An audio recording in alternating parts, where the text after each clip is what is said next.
அல்ல. எந்த மொழியை ஆழமாக நேசிக்கக்கூடிய ஒரு நபருக்கும் இன்னொரு மொழி மேலேயும் சின்ன மோகம் வருது மிக சாதாரணமான விஷயம். ஏன் இங்கே இந்த விழா தொடங்கும் பொழுது மிக அழகாக கனடாவுடைய ஆந்தம் பாடின அதே குழந்தை, அதுக்கு அடுத்தது தமிழை வாழ்த்தி பாடினதும் அதே மாதிரி தான்.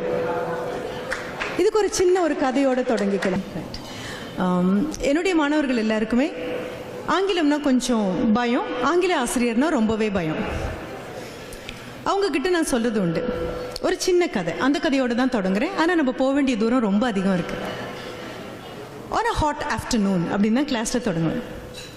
ரொம்ப ரொம்ப வெயில் கொளுத்தக்கூடிய ஒரு மதிய நேரம், ஒரு அம்மா பூனையும் அதனுடைய குட்டி பூனையும் 2 பேரும் நடு ரோட்டில் நடந்து போனாங்க.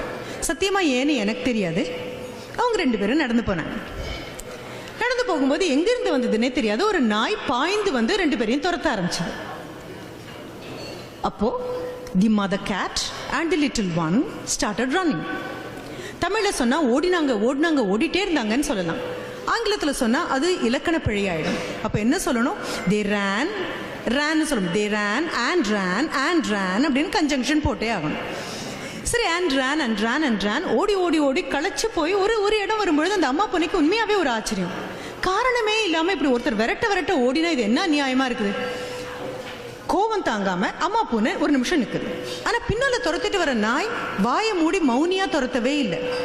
பவ் பவ், ஆங்கிலம் தெரிஞ்ச நாயா இருக்கிறதுனால பவ் பவ் அப்படின்னு துரத்துது. துரத்த ஒரு இடம் வந்த உடனே அம்மா பூனைக்கு வந்த கோபம் தாங்காம she just stood her ground. அப்படியே திரும்பி நாயினுடைய கண்களுக்குள்ள உற்று பார்த்து பவ் பவ் அப்படின்னு சொன்னது. நாய் மிரண்டே போயிடுச்சு. இது என்னடா அது, பூனைனா மியாவும் தானே சொல்லணும், இது என்ன பவ் பவ் அப்படின்னு சொல்லுதேன். அவ்வளோதான். It was a turn of the dog to run. நாய் தலைதறிக்க ஓட ஆரம்பிச்சது.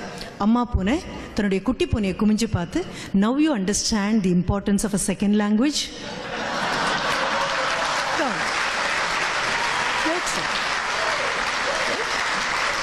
அவ்வளோதான். இதில் ஒன்றும் பெரிதாக ஒன்றும் எடுத்துகிட்டு போக போகிறதில்ல. இவ்வளோ பெரிய தமிழே கைவசம் ஆனதுக்கப்புறம் 26 எழுத்து என்ன பெரிய விஷயமா என்ன? ரொம்ப சுலபமாக, ரொம்ப இணக்கமாக என்னுடைய குழந்தைகளுக்கு சொல்லக்கூடிய அதே தான் நான் உங்ககிட்ட சொல்கிறேன்.